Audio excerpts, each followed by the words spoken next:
Hey, salut! Quand je demande aux gens si leurs chiens les écoutent, ce qui est drôle dans l'humain, c'est que quand même qu'on dit ce que les gens veulent entendre, il y a beaucoup de tocs, si on veut, qu'on peut remarquer. Fait que quand je demande, est-ce que ton chien revient à chaque fois que tu l'appelles? Est-ce que ton chien, il marche en laisse sans tirer sa laisse à chaque fois, dans toutes les circonstances? Puis bien souvent, le monde va arriver puis ils vont me dire oui, mon chien écoute relativement bien. La majorité du temps, il va revenir, etc.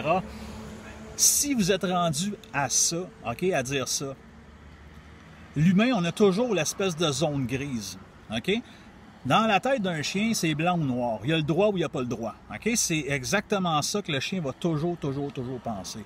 Donc, si vous détachez vos chiens ou si vous prenez des chances dans certaines circonstances, faites un peu comme quand vous êtes en auto, si on veut. Inquiétez-vous pas, je t'ai arrêté. Donc, le règlement, dans un sens, c'est de mettre la ceinture. OK? Est-ce qu'on met une ceinture pour prévoir qu'on va pogner un accident ou on met une ceinture en cas qu'on pogne un accident? Donc, c'est un peu la même chose. Donc, prenez pas de chance, entraînez-le, gardez-le attaché. Ça, c'est un sujet qu'on veut toujours dire. Mais tant que votre chien, dans toutes les circonstances, il écoute relativement bien, gardez donc la laisse. C'est pas plus compliqué que ça. Le chien ne va pas mourir pour ça non plus. Mais gardez toujours la main sur le succès, à la place de toujours prendre des chances. Puis c'est là qu'éventuellement, quand le chien ne nous écoute pas, puis on se dit qu'il sait, c'est là qu'on est déçu.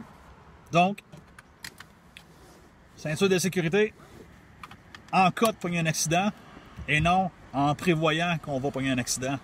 Bonne journée.